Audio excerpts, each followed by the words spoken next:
সুপ্রিয় শিক্ষার্থীরা, আসসালামু আলাইকুম। জিকুস টিউটোরিয়ালের পক্ষ থেকে আজকের আলোচনা পর্ব নাম্বার 4।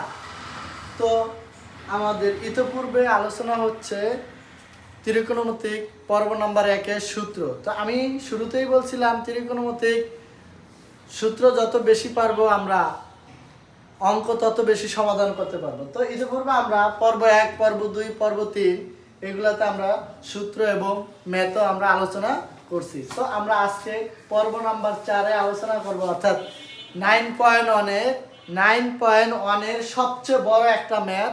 9.1-এর সবচেয়ে বড় একটা ম্যাথ, এটা পরীক্ষায় খুব কম আসে। তো কম আসলেও অঙ্কটা সহজ, বাট অঙ্কটা অনেক বড়। তো আমরা বড় অঙ্ক দেখে আমরা কেউ ভয় পাবো না, সূত্র পারলে আমরা অঙ্কটাও সমাধান করতে পারবো। তো দেখি আমরা শুরুতে যে আমার 8 নম্বরের ক নাম্বারটা প্রমাণ করতে বলছে। 8-এর ক নাম্বার ম্যাথটা প্রমাণ করতে বলছে যে 10a divided 1 minus quat a plus quat a divided 1 minus 10a equal sec a into cosec a plus 1। তো আমাদের গন্তব্যস্থল আমরা কিভাবে যাইতে পারি তো আমরা এখন দেখাবো। তো আমরা যখন ম্যাথ করছিলাম তখন আমরা সূত্র দেখাইছিলাম যে 10a equal sin a by cos a। আরেকটা সূত্র দেখাইছিলাম cot a equal cos a by sin a। তো দেখো আমরা জাস্ট এই সূত্র দুইটার মাধ্যমে আমরা ম্যাথটা এদিকে কি করলাম, 10 যেই জায়গায় আছে ওই জায়গায় আমরা সূত্রটা লিখলাম sin a by cos a। অর্থাৎ 10 কে বাংলা হয় sin a by cos a divided 1 minus আবার আছে cot, আমরা cot K Bangla pi cos a by sin a। Just আমরা ওই কাজটাই করলাম। তো প্লাসের প্লাস আবার cot আছে, তো cot এর জায়গায় আমরা লিখতে পারি cos a divided sin a। তো আমরা লিখলাম cos a divided sin a 1 minus আবার সেম 10 এর জায়গায় আমরা লিখতে পারি sin a by cos a। তো আমরা 10 এর জায়গায় লিখলাম sin a by cos a। তো আমরা এটা লেখার পরে দুইটা অংশ এদিকে দুইটা অংশ, উপরে একটা অংশ নিচে একটা অংশ। তো নিচের অংশটার ভিতরে আবার একটা সাইড আছে ভাগাকারে cos a by sin a। তো আমরা যদি ভগ্নাংশ আকারে থাকে ম্যাথ, ওটার মাঝখানে যদি অর্থাৎ মাইনাস বা প্লাস থাকে ওটাকে আমরা কি করি, লসাগু করি। তো দেখো আমরা উপরের অংশ কোনো কাজ করি নাই, উপরের অংশ যা আছে তাই রেখে দিলাম।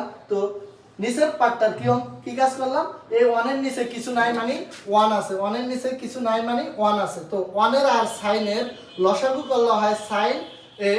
আর 1 দ্বারা sin কে আমরা যদি ভাগ করি, 1 দ্বারা sin কে যদি আমরা ভাগ করি, ভাগ করলে হয় আমার, অর্থাৎ 1 দ্বারা sin কে ভাগ করলে হয় sin। তো sin এ নিয়ে আমরা উপরের 1 এর সাথে গুণ করলে হয় sin a, মাইনাসের মাইনাস আমরা লিখলাম। তো আবার সেম sin এর দ্বারা sin এর ভাগ করলে হয় 1 এনে আমরা উপরের সংখ্যার সাথে অর্থাৎ cos এর সাথে গুণ করছি, হইছে cos a।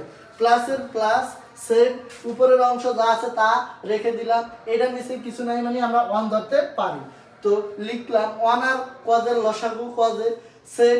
তো 1 cos এর মধ্যে ভাগ যায় cos a, তো cos এর উপরের সংখ্যার সাথে গুণ করলে হয় cos a, মাইনাসের মাইনাস লিখলাম cos a ভাগ দিলে হয় 1 এর নিয়ে sin এর সাথে গুণ করলে হয় sin a। তো আমরা জাস্ট আমাদের লসাগু করার কাজ শেষ করার পরে আমরা দেখলাম উপরের অংশটার সাথে নিচের অংশটা ভাগাকার আছে, উপরের অংশের সাথে নিচের অংশ ভাগাকার আছে। তো আমরা শুরুতেই বলছি যে কোনো ম্যাথ যদি ভাগাকারে এইভাবে ভগ্নাংশ আকারে আবার ভাগাকারে থাকে, সেক্ষেত্রে প্রথম অংশ যা আছে আমরা তাই লিখলাম। তো নিচের যেই ভাগাকার অংশটা আছে সেটা আমরা গুণ দিয়ে লিখলাম। তো ভাগেরে যখন আমরা গুণ করি নিচের অংশটা উপরে চলে যায় আর উপরের অংশটা নিচে চলে আসে। তো আমরা নিচের অংশটা উপরে লিখলাম আর উপরের অংশটা নিচে লিখলাম, প্লাসের প্লাস দিলাম। সেম এই কাজটাও উপরে যা আছে তা আমরা লিখলাম, অর্থাৎ এটা ভাগাকারে আছে, ভাগকারে আমরা গুণ করলাম, গুণ করলে ও নিচের অংশ উপরে উপরের অংশ নিচে। তো আমরা লিখলাম, লিখার পরে আমরা দেখলাম যে এখন উপরেরটার সাথে গুণের সময়, তো এই অংশটা দেখি আবার মাঝখানে একটা গুণ আছে। তো গুণের সময় উপরেরটা গুণ করতে হয়, নিচেরটার সাথে গুণ, উপরের পার্টের সাথে গুণ, নিচের পার্ট। তো সাইনে সাইনে গুণ করলে হয় সাইন স্কয়ার এ আর cos সাইন মাইনাস cos এ। তো এটা সরাসরি আমরা গুণ করতে পারি না, আমরা ব্র্যাকেট দিয়া গুণ আকারে রেখে দিলাম, প্লাসের প্লাস লিখলাম, cos এ গুণ করলে হয় আমার cos স্কয়ার এ আর নিচে যা আছে আমরা গুণ দিয়ে তাই রেখে দিলাম। তো এখন আমরা এই কাজ করার পরে আমরা নিচে দুইটা অংশ পাইছি, একটা পাইছি cos এ আর একটা পাইছি sin এ মাইনাস cos এ, প্লাস এদিকে একটা আছে sin এ আর একটা আছে cos এ মাইনাস sin এ। তো আমরা এই জায়গাটাই সবচেয়ে ভুল করে থাকি যে এই ম্যাথটা অর্থাৎ 80-90% স্টুডেন্ট অর্থাৎ ছাত্রছাত্রীরা এই জায়গাটাই সবচেয়ে বেশি ভুল করে। তো ভুল অংশটা আমি এখনই তোমাদেরকে ধরিয়ে দিব। তো আমরা অঙ্কের সুবিধার জন্য অর্থাৎ অঙ্কের সুবিধার জন্য যে এটা আছে sin এ মাইনাস cos এ, এটা আছে cos এ মাইনাস sin এ, তো আমরা প্রথম অংশটা যা আছে আমরা তাই লিখলাম। তো অঙ্কের সুবিধার্থে আমরা নিচের অংশটাকে অর্থাৎ সাজিয়ে লিখলাম, সাইন এটা সাইন আছে আগে, এটা সাইন পরে, তো এই সাইনটা আমরা আগে নিয়ে আসলাম। তো আগে নিয়ে আসলে আমার সাইনের আগে মাইনাস আছে, তো আমরা মাইনাসটা কমন নিয়ে নিলাম সবার আগে। এই সাইনের আগে মাইনাস আছে, তো মাইনাসটা আমরা কমন নিয়ে নিলাম। কমন নিয়ে নেওয়ার পরে আমার যা আছে সাইন তা লিখলাম, এই সাইনটারে এই পাশে আনলাম, আনার পরে কসটা আমরা ভিতরে নিয়ে গেলাম অর্থাৎ কসটারে পরে নিয়ে গেলাম। দেখো এই সাইন দ্বারা আমরা সাইনের যদি গুণ করি তাহলে এটা আছে মাইনাস, এটা আছে আমার প্লাস, মাইনাসে প্লাসে গুণ করলে হয় মাইনাস আর মাইনাসে গুণ করলে হয় প্লাস। আমার ওই অংশটাই আছে, জাস্ট আমরা মাইনাসটা কমন নিয়ে নিলাম, কারণ হলো অঙ্কের সুবিধার জন্য এইটার যেহেতু সাইন এ মাইনাস cos এ আগে আছে, এইটারও আমরা সাইন এ মাইনাস cos এ আমরা সাজিয়ে লিখলাম যাতে আমরা লসাগু করতে সুবিধা করতে পারি, লসাগু করতে পারি। তো এখন আমরা যেহেতু আমরা সাজিয়ে লিখলাম মাইনাসটা কমন নেওয়া, তো এই মাইনাসটা আমরা কমন নেওয়ার পরে এদিকে যেহেতু আমরা একটা সেকেন্ড ব্র্যাকেট ইউজ করছি, তো এই জায়গায় আমার এই অংশটা গুণ আকারে আছে, তো আমরা এই অংশটা প্লাস আর মাইনাসে গুণ আকারে আছে, তো প্লাসে মাইনাসে যদি গুণ আকারে থাকে তো আমরা গুণ করলে অর্থাৎ এই সাইনটা প্লাসে মাইনাসে গুণ করলে আমার এদিকে ছিল প্লাস, আমরা কিন্তু এই জায়গাটাই ভুল বেশি করি, আমার এই জায়গাটা ছিল প্লাস, ছাত্রছাত্রীরা এই জায়গায় প্লাস দিয়ে চলে যায়, কিন্তু আমি যে মাইনাসটা কমন নিছি এইটার দিকে আমরা খেয়াল রাখি না। তো এই প্লাসে মাইনাসে গুণ করলে হয় মাইনাস, এই জন্য আমরা প্লাসটাকে মাইনাস করে দিলাম।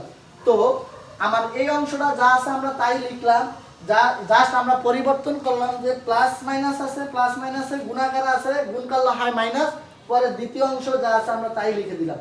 তো লিখে দেওয়ার পরে এখন আমার কাজটা হচ্ছে cos এ sin এ এই দুইটার লসাগু হয় না, তো যেটার লসাগু না হয় সেটা আমরা গুণাকারে রেখে দিই, তো sin এ cos এ আমরা গুণাকারে রেখে দিলাম, আর একটা আছে sin এ মাইনাস cos এ, sin এ মাইনাস cos এ, দুইটা একই জিনিস, তো আমরা দুইটার একটা লিখতে পারি। তো এখন দেখো আমরা এই দুটো অংশের লসাগু আমরা লিখে ফেলাইলাম, লিখে ফেলানোর পরে আমি শিক্ষার্থীদেরকে যেটা বলি যে sin এ মাইনাস cos এ আর এটার ভিতরে আছে sin এ মাইনাস cos এ, অর্থাৎ নিচেরটা দ্বারা নিচেরটা ভাগ, নিচেরটা দ্বারা নিচেরটাকে ভাগ, তো cos এ ইনটু sin এ মাইনাস cos এ, তাই দেখো cos এ sin এ মাইনাস cos এ এই অংশটা আছে, এই অংশটা দ্বারা ভাগ দিলে হয় 1।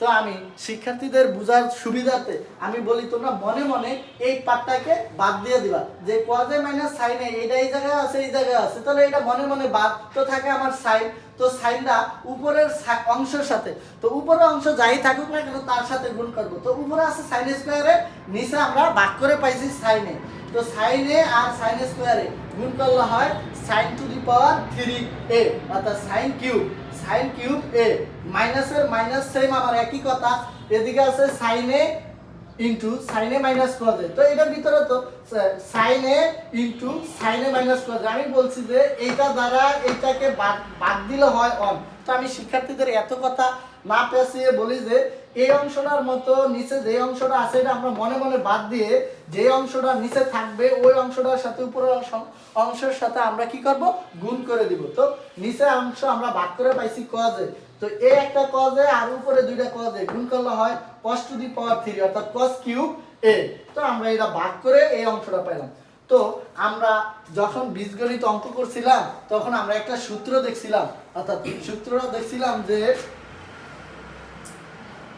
a to the power 3 minus b to the power 3, অর্থাৎ তোমরা হয়তো ক্লাস 8 এ 7 এ কেউ দেখছো কেউ দেখো না, বা স্যারেরা দেখাইছে বা দেখায় নাই, তো না দেখলেও তোমরা এখন দেখো।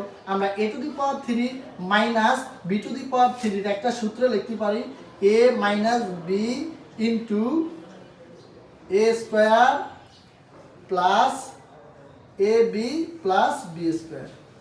তো আমরা এই সূত্রটাই মূলত এই জায়গায় প্রয়োগ করেছি, যে এ কিউব মাইনাস বি কিউবের সূত্রটা হচ্ছে এ minus B into A square plus A B plus B square. তো এদিকে এ হলো সাইনে, বি হলো কজে, তো আমরা লিখলাম এ মাইনাস বি ইন্টু এ স্কোয়ার হলো কি সাইন স্কোয়ার এ প্লাস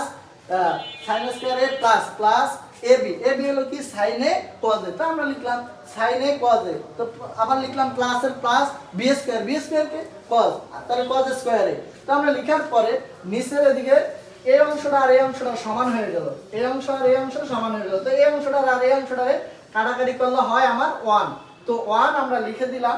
এই 1 এইটার সাথে টোটালটার সাথে গুণ করলে আমার এই 1 এর সাথে যা গুণ করব তাই আমরা পাবো। তো নিচে যা আছে তা আমরা নিচে সাইনে আছে কজে আছে, তো সাইনে কজে আমরা লিখে দিলাম। তো অঙ্কের সুবিধার জন্য এবং আমাদের এদিকে একটা সূত্র হয়, যে আমরা বর্গযুক্ত সূত্রতে আমরা দেখাইছিলাম যে সাইন স্কোয়ারে প্লাস কজ স্কোয়ারে ইকুয়াল 1। তো আমরা সূত্র করার জন্য এই একটা স্কোয়ার আছে, এই একটা স্কোয়ার আছে, তো স্কোয়ার যুক্ত অর্থাৎ স্কোয়ারের সাইডটা আমরা একসাথে লিখলাম একটা সূত্র করার জন্য। তো সাইন স্কোয়ার লিখলাম, প্লাসের প্লাস লিখলাম, কজ স্কোয়ার লিখলাম। লেখার পরে আমরা যা আছে তা লিখলাম, প্লাসের প্লাস সাইনে ইন্টু কজে, তো সাইনে ইন্টু কজে লিখলাম। তো লেখার পরে আমরা সূত্রের মাধ্যমে বর্গযুক্ত সূত্রতে দেখাইছি sin স্কয়ারে প্লাস cos স্কয়ারে ইকুয়াল 1। তো sin স্কয়ারে প্লাস cos স্কয়ারের জায়গায় আমরা লিখলাম 1, প্লাসের প্লাস লিখলাম, যা আছে sin এ ইনটু cos লিখলাম। তো এখন দেখো আমরা যে এদিকে একটু অর্থাৎ জায়গা কম দেখে আমার লেখাটা একটু হয়তো বেশি মানে বোঝা একটু হয়তো কম গেল, আমি মুখে বলে দিতেছি, তোমরা একটু দেখো। তো এখন দেখো এই জন্য 1 প্লাস সাইনে ইন্টু কজে, এইটার নিচে সাইনে কজে, অর্থাৎ এই সাইনে কজে 1 এর নিচেও আছে, আবার এই যে এই সাইনে ইন্টু কজে এইটার নিচেও আছে, অর্থাৎ এই অংশটা এই উপরের টোটাল সবগুলার নিচেই আছে। তো আমরা সূত্র করার জন্য আমরা কি করলাম, আলাদা আলাদা করে লিখলাম। 1 এর নিচে সাইন লিখলাম, ইনটু আছে ইনটু লিখলাম, আবার 1 এর নিচে কজ আছে আমরা কজ লিখলাম, প্লাসের প্লাস লিখলাম। দেখো এই সাইনের নিচে সাইন আছে, এই কজের নিচে কজ আছে, তো আমরা এই পার্টটারে লিখলাম সাইনে কজে, আবার এই সাইনের নিচে সাইনে কজের নিচে সাইনে আছে কজে আছে, তো আমরা সাইনে কজে লিখে দিলাম। লেখার পরে আমরা জানি সূত্রের মাধ্যমে 1/সাইনে লিখতে পারি কোসেকে, ইনটু দিলাম ইনটু, আর 1/কজে লিখতে পারি সেকে, আর প্লাসের প্লাস সাইনে, অর্থাৎ আমরা এই সাইনকে উপরে নিচে কেটে দিতে পারি, এই কসকে উপরে নিচে কেটে দিতে পারি। তো এটা টোটাল কাটা দিলে অর্থাৎ ভাগ করলে হয় 1, তো আমরা প্লাস লিখলাম প্লাস, আর এটা উপরে নিচে ভাগ করলে হয় 1, তো আমরা 1 লিখলাম। তো আমাদের গন্তব্যস্থল ডান পক্ষ পেয়ে গেলাম। তো ডান পক্ষ পাওয়ার আগে দেখো আমার এদিকে কিন্তু সাজানো আছে সেকে ইনটু কজে প্লাস 1। আচ্ছা আমরা কি লিখতে পারি না যে যেহেতু গুণাকার আছে, গুণাকার যদি থাকে আগেরটা পরে বা পরেরটা আগে হলে কোনো সমস্যা নাই, অর্থাৎ গুণ আর যোগের ক্ষেত্রে আমরা একটার জায়গায় আরেকটা লিখতে পারি, লিখলে কোনো ভুল হবে না। তোমরা যদি চাও আরেকটা লাইন বাড়িয়ে লিখতে এটার মতো সাথে জাস্ট এই লাইনটা দেখে লিখে দিবা, সেকে ইনটু কজে কোসেকে প্লাস 1। তো আমাদের গন্তব্যস্থল আমরা পেয়ে গেলাম। তো আমরা শিক্ষার্থীদেরকে বললাম যে শুরুতেই যে অর্থাৎ 9.1 এর ত্রিকোণমিতির যে 1 থেকে 24টা ম্যাথ আছে, এই 1 থেকে 24টা ম্যাথের ভিতরে সবচেয়ে বড় ম্যাথই হলো 8-এর ক নাম্বার ম্যাথটা। তো 8-এর ক নাম্বার ম্যাথটা পরীক্ষায় খুব কম আসে, তো কম আসলে আসুক, তো আমাদের শিখতে তো হবে, এই জন্য আমরা 8-এর ক নাম্বার ম্যাথটা আমরা এই জায়গায় সমাধান করে দিলাম। তোমরা বাসায় এই ম্যাথটা 2-3 বার প্র্যাকটিস করলে হয়তো আমি আশা করি তোমরা সবাই ম্যাথটা সমাধান করতে পারবে। ইতিপূর্বে আমরা পর্ব 1 থেকে 3 পর্যন্ত শেষ করলাম। তো আজকে আলোচনা পর্ব আমাদের 4 নাম্বার পর্বে আমাদের অর্থাৎ 8-এর ক কিছুক্ষণ আগে আমরা শেষ করছি। তো এখন আমরা 8-এর খ নাম্বার ম্যাথটা সমাধান করব। তো 8-এর খ নাম্বার ম্যাথটা আমাকে বলছে যে 1 প্লাস 10 স্কয়ারে প্লাস 1 প্লাস cot স্কয়ারে ইকুয়াল 1। তো আমরা কোশ্চেনটা আবার দেখি। কোশ্চেনটা বলছে যে ওয়ান ওয়ান প্লাস টেন স্কোয়ারে plus one one plus cot স্কোয়ারে ইকুয়াল ওয়ান। তো আমরা শুরুতেই বলছিলাম যে ত্রিকোণমিতির সূত্র যত বেশি পারবো ম্যাথ তত বেশি সমাধান করতে পারবো। তো দেখো এদিকে দুইটা অংশ আলাদা আলাদা, তো আমরা সূত্রের মাধ্যমে একই জাতীয় বানাবো। তো এখন দেখি আমরা ম্যাথটা কিভাবে সমাধান করতে পারি। 8 খ, যেহেতু কোশ্চেনে বলছে প্রমাণ করো, তো আমরা লিখব বাম পক্ষ। বাম পক্ষ ইকুয়াল আমার 1 1 প্লাস 10 স্কয়ারে প্লাস 1 1 প্লাস কট স্কয়ার এ ইকুয়াল 1। আমাকে প্রমাণ করতে বলছে 1। তো আমরা সূত্রের মাধ্যমে এই কট স্কয়ারটাকে 10 স্কয়ার বানাবো। আমরা যখন সূত্র আলোচনা করছি তখন দেখাইছিলাম যে কট স্কয়ার সমান সমান আমরা লিখছিলাম 1/10 স্কয়ার। তো যেহেতু দুইটা আলাদা জিনিস, তো আমরা দুইটাকে এক জাতীয় বানাবো। এইটাকে চাইলেও আমরা 10 স্কয়ারের জায়গায় লিখতে পারি 1/cot স্কয়ার। তো cot স্কয়ারের 10 স্কয়ার বানাইলে হবে, 10 স্কয়ারের cot স্কয়ার বানাইলে হবে। তো আমরা লিখি 1 1 plus 10 square a plus 1 1 plus 1/10 square. তো আমরা cot স্কয়ার ইকুয়াল লিখতে পারি 1/10 স্কয়ার। তো 1 1 প্লাস 10 স্কয়ার a প্লাস, আমরা দেখি এই নিচের অংশটা একটা আছে 1, তারপর আছে প্লাস 1/10 স্কয়ার। তো এদিকে যেহেতু প্লাস আছে, তো আমরা এই জায়গাটারে লসাগু করে নিতে হবে। তো এই 1 এর নিচে কিছু নাই, মানে 1 আছে, আমরা 1 ধরে নিলাম। তো 1 আর 10 স্কয়ারের লসাগু হচ্ছে 10 স্কয়ার। উপরে 1 আছে, আমরা 1 লিখে দিলাম। তো 1, আমি আবারও বলি 1 প্লাস 1/10 স্কয়ার, অর্থাৎ 1 আর 10 স্কয়ারের লসাগু হচ্ছে 10 স্কয়ার। তো আমরা লসাগু করার পরে নিচেরটা দ্বারা নিচের অংশটাকে ভাগ করব। তো 1 10 স্কয়ারের ভিতরে ভাগ দেয় 10 স্কয়ার বার। তো 10 স্কয়ার এনে যদি আমরা উপরের 1 এর সাথে গুণ করি হয় 10 স্কয়ার। প্লাসের প্লাস 10 স্কয়ারের ভিতরে ভাগ যায় একবার।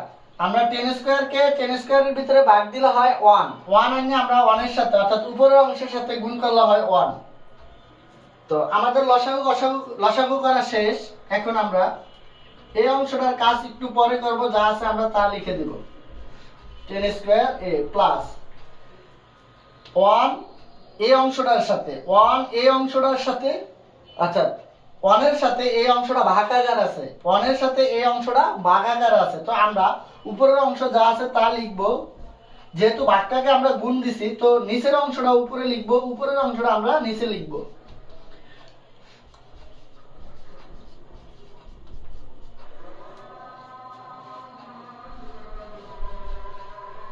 বাকি অংশটা আমরা এই সাইডে করব। তো আমাদের এই সাইডটা আছে 1 1 প্লাস 10 স্কয়ার a প্লাস, তো 1 এর সাথে 10 স্কয়ারটা গুণাকার আছে, অর্থাৎ 1 এর সাথে 10 স্কয়ারটা গুণাকার আছে। তো আমরা 1 10 স্কয়ারের সাথে গুণ করলে হয় 10 স্কয়ার। তো এই অংশটা 1 প্লাস 10 স্কয়ার, অর্থাৎ 1টা আগে, এই অংশটার 1টা পরে। তো আমরা গুণ বা যোগ যখন করি, যে আমরা সাজিয়ে লিখতে পারি, অর্থাৎ প্লাস এবং গুণ দুইটা আমরা উল্টিয়ে লিখতে পারি। অর্থাৎ যেহেতু এই অংশটার 1 আগে আছে, এই অংশটার 1 পরে, তো আমরা হরের লসাগু করার জন্য আমরা সোজা করে সাজিয়ে লিখি যে 1 1 প্লাস 10 স্কয়ারে। তো আমরা শুরুতে বলছিলাম যে যদি দুইটা ভগ্নাংশের হর যদি একই থাকে, তো আমরা একটা লসাগুই লিখব। তো 1 প্লাস 10 স্কয়ার a, যেহেতু দুইটা হরই এক, তো দুইটা হরের লসাগু পাইছি আমরা 1 প্লাস 10 স্কয়ারে। তো এখন লসাগু করার পরে নিচের অংশ দ্বারা নিচের অংশকে আমরা ভাগ করব। তো 1 প্লাস 10 স্কোয়ারে 1 প্লাস 10 স্কোয়ারের ভিতরে ভাগ যায় একবার। তো 1 আনিয়া 1 এর সাথে গুণ করলে হয় 1 প্লাসের প্লাস 1 প্লাস 10 স্কোয়ার 1 প্লাস 10 স্কোয়ারের ভিতরে ভাগ যায় একবার। 1 আনিয়া 10 স্কোয়ারের সাথে গুণ করলে হয় 10 স্কোয়ার। এখন আমাদের উপরের অংশটা আর নিচের অংশটা এক।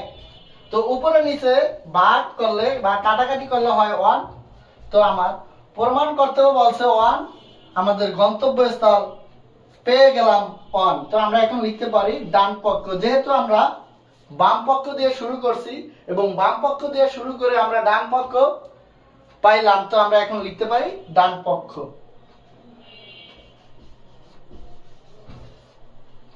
আমাদের আজকে চতুর্থ পর্ব অর্থাৎ 4 নম্বর পর্ব এই জায়গায় আমরা শেষ করলাম। সবাইকে ধন্যবাদ।